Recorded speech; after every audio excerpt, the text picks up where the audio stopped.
welcome to Edison Open House Global Healthcare 2021. In this session, we're going to focus on French biotech Onxeo, which is developing novel cancer drugs which fight tumours resistant to treatments. I'm delighted to have with me their CEO, Judith Greciet. Judith, welcome. Thank you. Bienvenue, I should say. Thank you. It's a pleasure. Thank you for invitation. So resistance to treatment is a big issue in cancer. Can you help us by first of all describing how this resistance comes about and what your strategy is at Onxeo in dealing with it? Yeah, my pleasure. So resistance is a way, and tumoral cells have many ways, in fact, but this is the way tumoral cells are able to overcome efficacy of a drug, which is there and supposed to be fighting against the cancer cells. So at some point, and this is, as you said, one of the major challenges, because there are compounds that are more and more efficient, but almost all of them, if not all of them, at some point, we lose their efficacy because the tumor is able to put together to set up a resistance mechanism which will allow the tumor to not be sensible anymore to that drug. And that's why we all know in cancer that the tumor progress at some point, and physicians need first line, second line, third line, and the more lines we have, assuming, of course, that the safety is good, but the more line we have, the longer the patients can live with his cancer the best way as possible. So this is resistance, and as I said, there are many biological pathways that tumors are capable to set, and depending on tumors, they will not be the same resistance pathways, by the way. What we are doing with Hasidna is that we've seen, so Hasidna, maybe I should start by giving a little insight on how our compounds work and what it is. So Hasidna is a DNA repair inhibitor.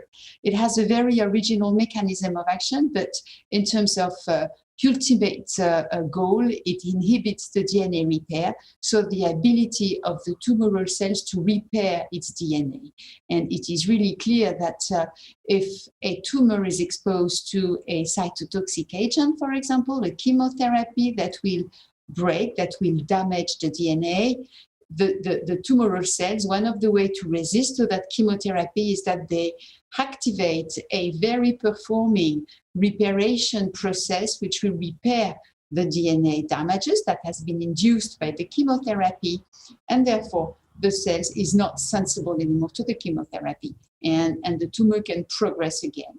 What we do with Hasidna is that we prevent the tumoral cells from setting up that reparation pathway, and therefore the cytotoxic, the chemotherapy will be more efficient for a longer time. So that's really, our goal, and the way it works, or the way Hasidna works, will vary depending on the combination and the type of tumor we are targeting. But each time Hasidna is there to overcome or to prevent resistance mechanisms that are set up by the tumor cells. Now, you call this DNA decoy technology. Why do you call it that? So that's the very original mechanism of action I was alluding to. So Hasidna is a piece of DNA, double-strand DNA with 32 pair of base, so pretty long. And the way it acts is that when Hasidna enters the cell, it mimics the DNA, and especially the DNA damages. So when Hasidna enters the nucleus, it will activate and hyperactivate all the repair process of the cell, which are the normal process of the cell, but all those repairing enzyme and proteins will be attracted on Hasidna and distracted from their true target, which are the DNA damages. And this way, the tumoral cell will accumulate DNA breaks, will continue to replicate because tumoral cells are set up to divide. So it will start, it will continue replicating or trying to replicate again and again with accumulated damages. And at some point that leads to cellular death. So that's why we call Hasidna a decoy agonist. We are not an antagonist. We are not fighting against. We are not inhibiting. We are activating a natural process, but leading it to be ineffective thanks to that decoy aspect of Hasidna, which is again attracting the proteins, the reparation proteins on itself, distracting them from their true target. And this is a very unusual approach. This is definitely not a Me Too drug. This is, very novel, disruptive technology. And it's a technology that you've settled on after some 5 years or so of strategic shift in your company. Why did you decide to concentrate on this particular aspect? So that's a very good question, and we are absolutely convinced that we were right. In fact, one of the key way for us to grow the company is, of course, accelerating and developing our own compounds and our own pipeline, so internal growth. However, we've always been convinced that external growth, that business development, was also a tremendous way to accelerate company development. And that's how we end up exploring or evaluating that technology at the time, that science, which was coming from a small spin-off of various scientific academics in France. And looking at that science, we thought it was, as you said, really, original and really disruptive. Now, we are a quite, small company. So the one thing also we knew, and I am convinced, is that if we want to acquire something which is currently, in the hot spots, we'll never have the means. We'll never have the best thing. So 5 years ago, when we looked at that DDR and that Hasidna compound, it was not so much, a hot topic. It was not so much discussed into, the Congress and conferences, the DDR field. And we thought, well, it's not too expensive because, again, that's not really attractive at the time. But we were really convinced that it would become a highly, highly attractive topic and something that would really, have some raising interest in the near future. So that's how we've been able to buy that technology. And I must say that we were definitely right, because the more it goes, the more obvious it is that more and more academic units and biotech companies are, focusing on that DDR again field. But all of them with, I must say, none of them, I should say, have a compound with such an original path and such an original mechanism of action, which really, make us quite unique. And am I right in saying, and I may have got this wrong, that actually one of the things that makes a tumor susceptible to immunotherapy drugs is the amount of mutational burden? In other words, the more damage there is within a cancer cell's genome, the more likely they are to respond to immunotherapy. Is that part of your thinking? Well, it has been, and yes, it is. With Hasidna, we've looked at the interest of combining Hasidna with immuno-oncology compounds, and we've had nice data, though there are so many people in immuno-oncology today that, again, I think we'll never be able to compete. So we've decided that we were better designing a very specific compound which was really dedicated to that, and let Hasidna, be that DDR compound that is really, unique. So the beau geste of the immunotherapy of the immuno-oncology world. exactly.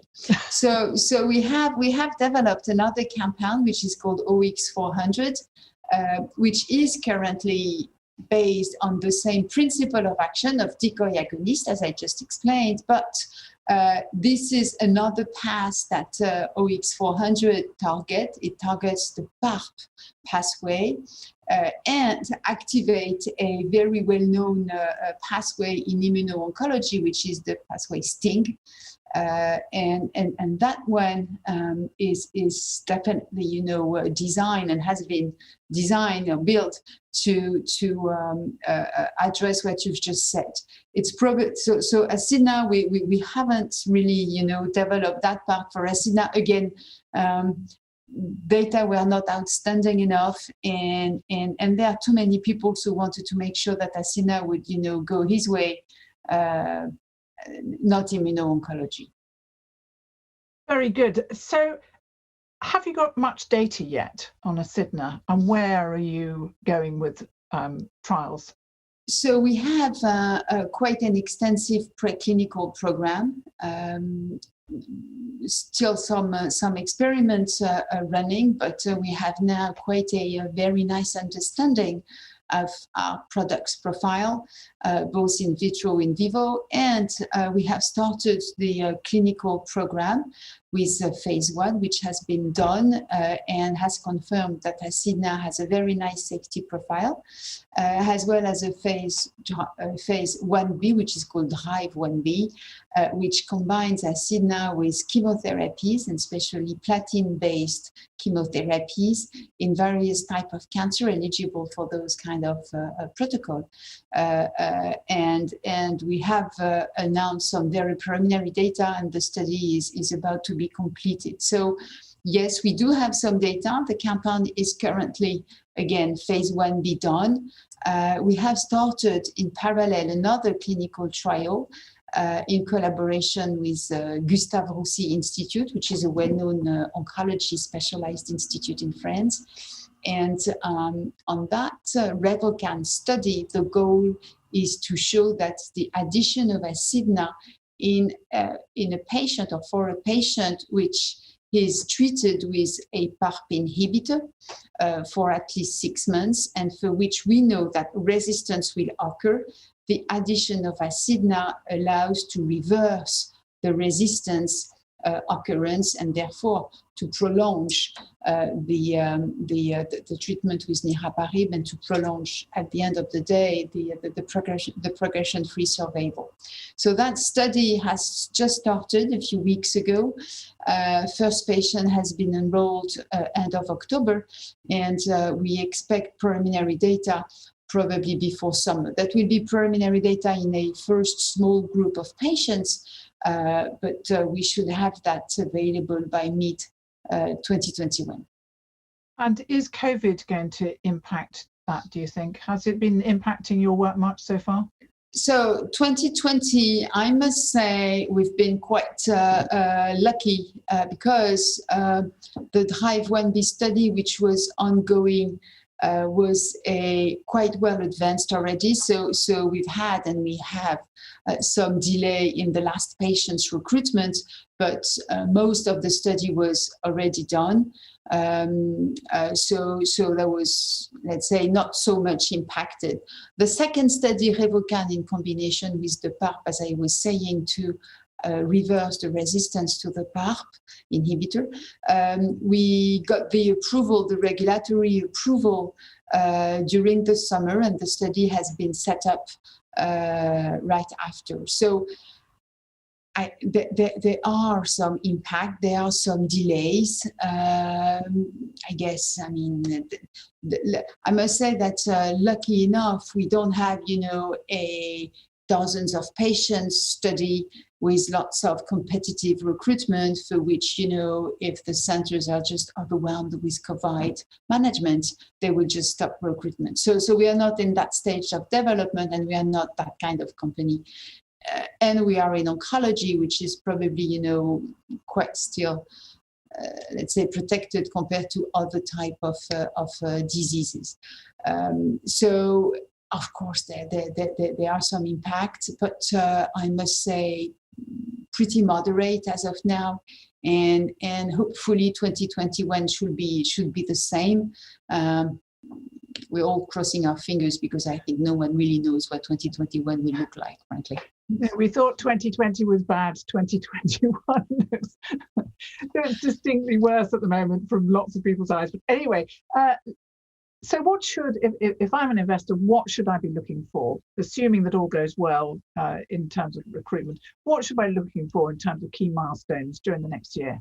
Well, we have those clinical trials which are up and running. So Drive 1B, the combination with chemotherapy, is expected during spring. The Revocan study combination with niraparib is expected mid next year. I was about to say mid 2021, and clearly we all know that for investors, clinical milestone are definitely at least the most easy to really, value and understand. However, we do have also some preclinical experiments which are ongoing with that OX400 I was mentioning, which is the second compound coming from our platform, and which is dedicated to inhibit the PARP repair pathway and activate the STING pathway. And we are expecting to have the final profile of that compound probably somewhere mid this year to be ready to enter into the clinic early 2022. Thank you. What's your partnership strategy, Judith? Is this are you looking to sell your products yourself or partner up? So that's part definitely of the business model of the company. So we believe, and I believe that we have a very strong preclinical, translational, early clinical team. We've been able to pick up very interesting compounds and assess other compounds and build other compounds for other properties. So this is really something we know how to do, and I guess this is where we can bring the highest value. I don't think that leading, long-lasting, expensive, risky phase 3 trial are really, what we are the best at. It requires lots of money. Big Pharma has and will probably for quite some time have much more money than us. So I want to make sure we are focusing again, and we are really putting all our efforts on what is bringing the highest value to our compound and to the company at the end. So for a long answer to your question, the strategy really is to license. So it can be license, partnership, collaboration, divest, whatever the format will do what makes the most sense and what is the most valuable for our shareholders and for the company. But clearly, once we have achieved the proof of concept in men, mostly phase 2, then we will be willing to license our compound, because we have, again, other compounds to develop in, and this is really, on the early phase that we are, I believe, the most valuable for an investor. So how much cash runway do you have in the meantime before your collaboration, partnership, or whatever arrangement comes next? Yes, so we've announced a bit more than 16 plus million end of June, and we have a cash visibility until into Q1 2022. Which allows us, or which covers the two key clinical catalysts I was mentioning, the results of Drive 1B and of Revocan study. So we're good. We're not, as ever, totally comfortable. It's still, a bottleneck for us, the cash situation. But we have enough, again, to cover our next clinical milestone, and we have also, some very committed and sophisticated shareholders. We have 2 shareholders who are sitting at the board and who are, following the progression of the company and the progression of the development. Are also very much involved in what we do. So I believe we are okay, let's say. 2020 couldn't have been a more difficult year for everyone, personally, locally, nationally, globally. Here we are in 2021, and to conclude our interview, how are you feeling about the future right now? Well, that's I don't know if that's tricky, but that's a difficult question. And however, I'm an optimistic person, and I want to be positive. Frankly speaking, I've been 10 years in a biotech, so if you're not enthusiastic and positive in our world of biotech, where you are facing always, difficulties and challenges, you'd better do something else. So I guess it's kind of selecting the character. But I think hopefully, we will learn a little bit after what we've gone through in 2020, and I think 2021 we are. 2020 has been a tough year, but I think, when I'm asked, what do you wish for 2021? I say, professionally speaking, the same year than 2020, except for the COVID, because we've succeeded in achieving a private placement. We signed a industrial transaction. We've moved our program forward. We've opened a new clinical study. The team is there. We had no issue in terms of health, which is the priority, of course. So clearly, 2020 for us, we've done a good job, and the team has done a good job. So I hope 2021 will allow us to do such a good work, such a good job, maybe with more success and impact also on the stock price, and with no COVID. Thank you so much, and I'm wishing you every success in this coming year. Thank you very much. Thank you, Vivienne.